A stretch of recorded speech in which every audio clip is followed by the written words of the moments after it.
नमस्कार, श्री दिशा भक्ति देख रहे हैं आप। मैं वैष्णवी आपके साथ। ऑस्ट्रेलिया की धरती इन दिनों भक्ति और आध्यात्मिक ऊर्जा से सराबोर नजर आ रही है।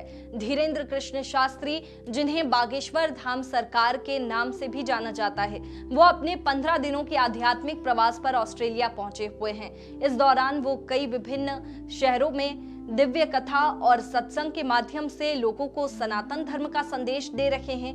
इसी क्रम में ऑस्ट्रेलिया के पर्थ शहर में भव्य हनुमंत कथा का आयोजन किया गया, जिसमें प्रवासी भारतीयों के साथ बड़ी संख्या में स्थानीय ऑस्ट्रेलियाई श्रद्धालु भी शामिल हुए।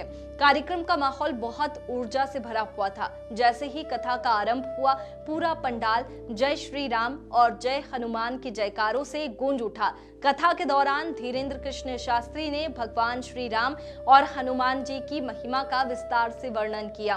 उन्होंने सरल भाषा में बताया कि कैसे भक्ति, विश्वास और सेवा से जीवन की कठिनाइयों को दूर किया जा सकता है।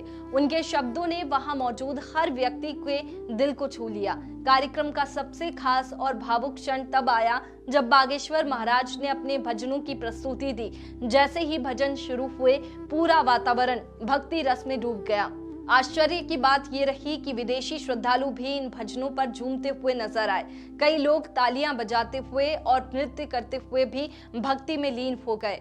ये दृश्य देखने लायक था, जहां भाषा और संस्कृति की सीमाएं समाप्त हो गई और सिर्फ आस्था ही दिखाई दी।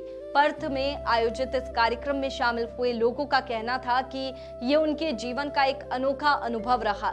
कई ऑस्ट्रेलियाई श्रद्धालुओं ने बताया कि उन्होंने पहली बार इस तरह का आध्यात्मिक आयोजन देखा, जो उन्हें अंदर से शांति और खुशी दे गया। वहीं प्रवासी भारतीयों के लिए ये आयोजन अपने देश और संस्कृति से जुड़ने का एक खास अवसर बन गया।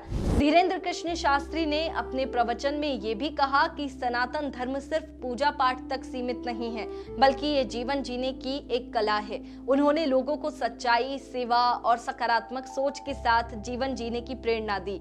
धीरेन्द्र कृष्ण शास्त्री ने कहा कि जब इंसान अपने कर्म और विचारों को शुद्ध रखता है, तो जीवन में सुख और शांति अपने आप आ जाती है। इस आयोजन ने एक बार फिर ये साबित कर दिया कि भारतीय संस्कृति और सनातन परंपरा अब सिर्फ भारत तक सीमित नहीं है। आज ये पूरी दुनिया में फैल रही है और लोग इसे अपनाने के लिए प्रेरित हो रहे हैं। जिस तरह से विदेशी श्रद्धालु भक्ति में लीन होकर नाचते गाते नजर आए, वो इस बात का प्रमाण है कि आस्था की ओर कोई सीमा नहीं होती।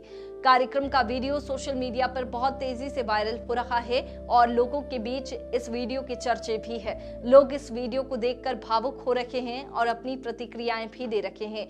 कई यूजर्स ने इसे भारत की संस्कृति का वैश्विक प्रभाव बताया, तो कुछ ने इसे सनातन धर्म की जीत कहा। ऑस्ट्रेलिया में आयोजित ये कथा और भजन कार्यक्रम न सिर्फ एक धार्मिक आयोजन था, बल्कि ये भारतीय संस्कृति के प्रसार का एक जीवंत उदाहरण भी बन गया। इसने ये दिखा दिया कि जब भक्ति सच्ची होती है तो वो हर दिल तक पहुंचती है, चाहे वो किसी भी देश या संस्कृति का क्यों ना हो। आने वाले दिनों में धीरेन्द्र कृष्ण शास्त्री ऑस्ट्रेलिया के कई शहरों में भी अपने कार्यक्रम करने वाले हैं। उम्मीद की जा रही है कि वहां भी इसी तरह का उत्साह और श्रद्धा देखने को मिलेगी।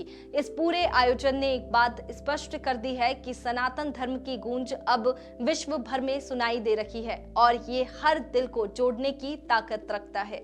और ऐसे ही खबरों के लिए, भक्ति से जुड़ी अपडेट्स के लिए बने रहिए श्री दिशा भक्ति के साथ। नमस्कार।